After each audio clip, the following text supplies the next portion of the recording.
Hi everyone, hope you all are doing great.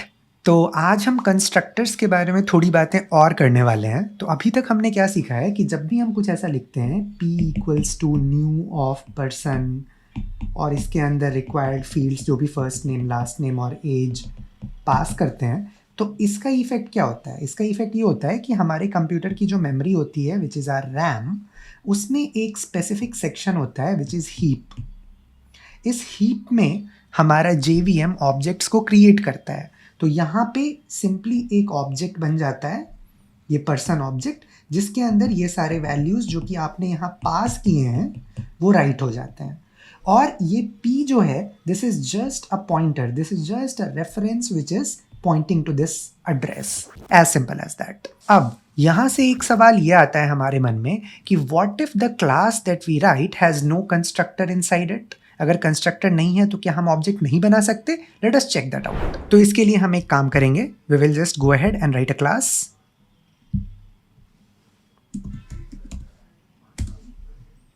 So let's say there is a class called as item.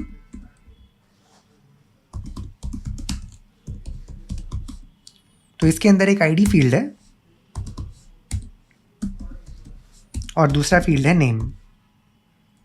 ठीक है, अब अगर मैं वापस अपने मेन में जाता हूं और यहां पे if I try to create an object of item, let me try doing something like this, item I equals to new of item. Although ये कंस्ट्रक्टर एग्जिस्ट नहीं करता है, लेकिन मैं इसे कॉल कर रहा हूं and I am passing nothing inside it. तो यू कैन सी दैट मुझे कोई एरर नहीं मिल रहा है, I am not getting any error. मैं इस प्रोग्राम को अगर रन भी करूं then it is all right, I did not get any error. तो बेसिकली ये जो आइटम कंस्ट्रक्टर आप देख रहे हो ये यहाँ पे इनविजिबल है, बट एक्चुअली क्या होता है कि this is a default constructor which Java provides to you. Default constructor जो होता है that is a no args constructor. No args constructor, no args constructor का मतलब ये होता है कि it does not take any argument. आप अगर यूजर हो तो आप इस कंस्ट्रक्टर को इन्वोक कर सकते हो without passing any arguments inside it. तो इससे हमारे दिमाग में ये सवाल आना चाहिए कि जो ऑब्जेक्ट क्रिएट होगा उस ऑब्जेक्ट के अंदर आईडी और नेम की क्या वैल्यूज होंगी। तो उसको हम तुरंत वेरीफाई कर सकते हैं। यहाँ पे आकर के we can do system dot out dot println and we can try printing I dot. हम नहीं कर सकते क्योंकि इसके अंदर जो ये फील्ड है ये प्राइवेट है, तो उसके लिए हमें क्या करना होगा, इन दोनों का गेटर्स लिखना पड़ेगा। तो एक काम करते हैं, गेटर्स एंड सेटर्स दोनों जनरेट कर देते हैं।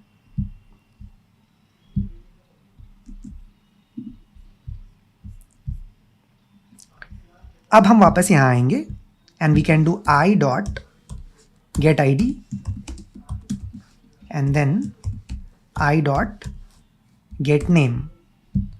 अब एक बार इस कोड को रन करते हैं और देखते हैं क्या आउटपुट आता है। तो we can see it is 0 pipe null. तो इसका मतलब क्या है कि आईडी की वैल्यू 0 थी और नेम का वैल्यू नल था। तो these are the default initialization values. Like Java में अगर आप एक इंटीजर डिक्लेयर करते हो और आप उसे कुछ असाइन नहीं करते हो तो बाय डिफॉल्ट वो 0 होता है। The same thing is with string, कि स्ट्रिंग को भी अगर आप इनिशियलाइज नहीं करते हो तो बाय डिफॉल्ट वो नल होता है। तो ये कुछ ध्यान में रखने वाली चीज़ें हैं। अब जिस भी यूज़र ने इस ऑब्जेक्ट को क्रिएट किया है वो क्रिएट करने के बाद इसके अंदर के वैल्यूज़ को चेंज कर सकता है, बिकॉज उसके पास सेटर्स अवेलेबल है। So I can do I dot set I D as 10 and I dot set name as MacBook. तो I can very easily do that. अब यहाँ पे एक इंटरेस्टिंग क्वेश्चन आपके दिमाग में आना चाहिए। वो इंटरेस्टिंग क्वेश्चन ये होना चाहिए कि ये जो डिफॉल्ट कंस्ट्रक्टर है, how does it come into picture? तो लेट अस अंडरस्टैंड दैट। हमने सबसे पहले क्लास में क्या सीखा था कि जो हमारा जावा का सोर्स कोड होता है that undergoes compilation by Java compiler, और जावा कंपाइलर उसका एक बाइट कोड जनरेट करता है।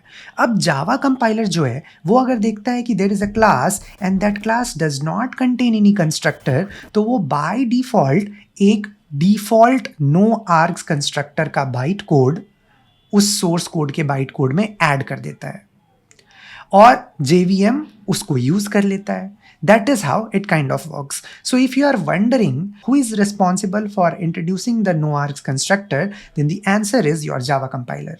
It does it behind the scene while it is creating a bytecode for you. क्योंकि आपका सोर्स कोड रन नहीं होता, बाइट कोड रन होता. तो बेसिकली आपका जो बाइट कोड है वो आपके कंपाइलर ने मैनिपुलेट कर दिया, and that is how it works. अच्छा, अब हम ऐसा कर सकते हैं कि इस आइटम में जाकर we can write our own constructor.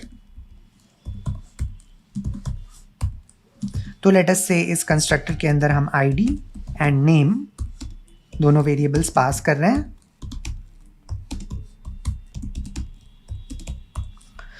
तो अब आप देख सकते हो कि if I go to this main तो यहाँ पे मुझे एरर मिल रहा है, and the error says expected 2 arguments but found 0.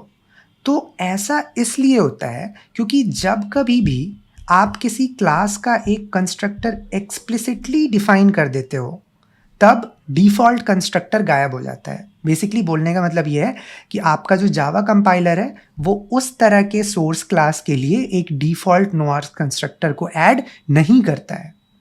And because that is not there, so it simply means that if you want to create an object of item, तो आपको ID और name दोनों पास करने होंगे. So I'll have to pass 100 and name maybe iPhone. And now you can see if I run it, then it printed 100 followed by iPhone. अब यहाँ पे एक अच्छा क्वेश्चन आप अपने से पूछ सकते हो कि can I write some extra constructors? जैसे ये जो हमारी क्लास है जिसके अंदर हमने ये कंस्ट्रक्टर लिख रखा है, अब इस मेन क्लास से हम इस कंस्ट्रक्टर को इन्वोक कर रहे थे and we wanted to pass the 2 fields inside it which are ID and name. But what if certain times I want to pass nothing and I am okay with default values of the fields. ऐसा हो सकता है कभी कभी जब आप object creation के दौरान आप फील्ड्स इंजेक्ट नहीं करना चाहो, you want to inject them some time later. तो उसके लिए आप क्या कर सकते हो, you can very well write another constructor and leave it just as it is.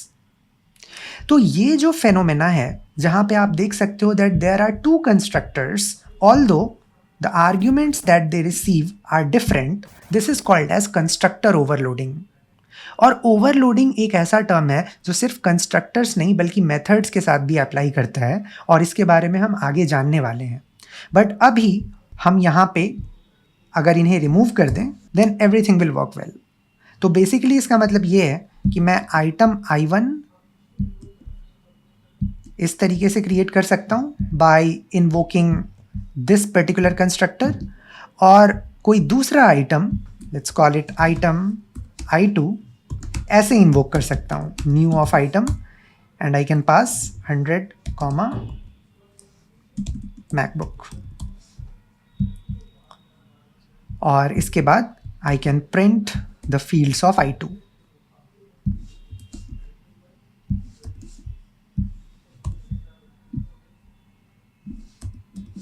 Now if I run this code, तो आप देख सकते हो कि I1 के लिए जो डिफ़ॉल्ट वैल्यूज़ हैं फील्ड्स के वो प्रिंट हुए हैं, और I2 के लिए जो वैल्यूज़ हमने इंजेक्ट करे थे वो वैल्यूज़ प्रिंट हुए हैं.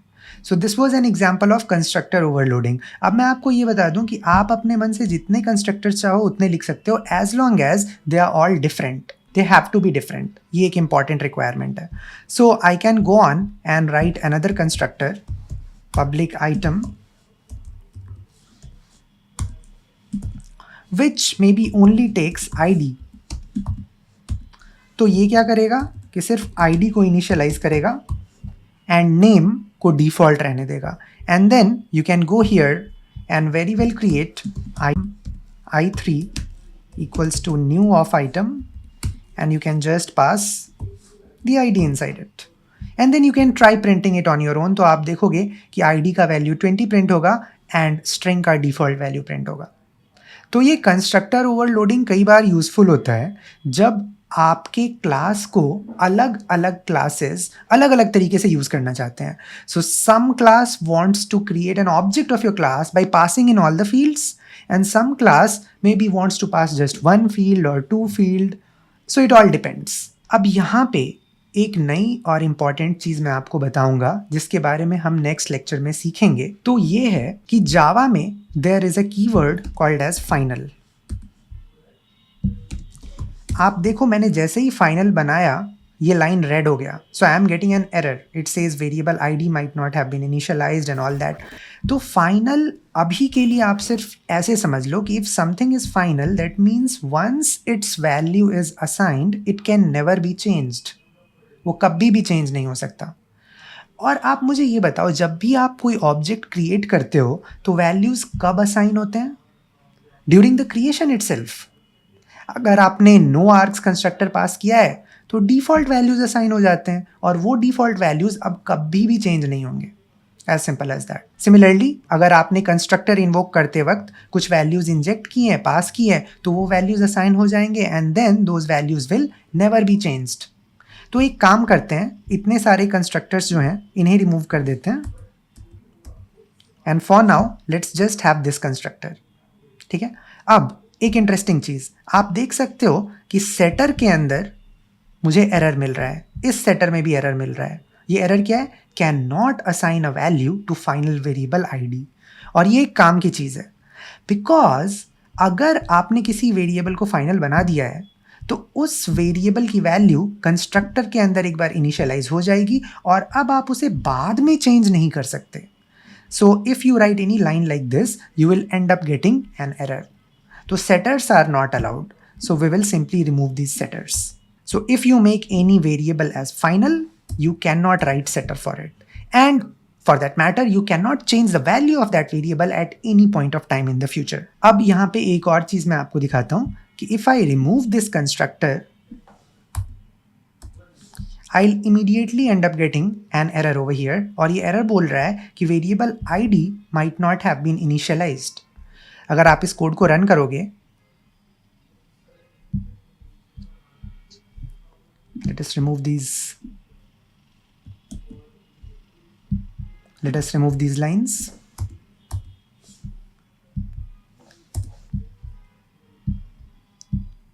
तो आप देख सकते हो कि यहाँ पे मुझे कंपाइलेशन एरर मिल रहा है। And why I am getting that compilation error is कि now your compiler is able to see कि आपने कुछ वेरिएबल्स इनिशियलाइज कर रखे हैं विच आर फाइनल, राइट। और अब कंपाइलर अगर इसके लिए एक डिफॉल्ट कंस्ट्रक्टर बना देता है which is no args constructor, तो उससे इनकी वैल्यू डिफॉल्ट वैल्यूज़ के साथ इनिशियलाइज हो जाएगी और ये नेम तो नल के साथ इनिशियलाइज हो जाएगा। And more over because it is final, तो बाद में आप उसे चेंज भी नहीं कर सकते। दैट मीन्स आपके कोड में नल पॉइंटर एक्सेप्शंस आ सकते हैं because you have created some variables whose values are null and will continue to be null. So basically Java is trying to prevent you from doing something like that. So it is forcing you to write a constructor for it and initialize these values. तो आपको constructor लिखना ही पड़ेगा।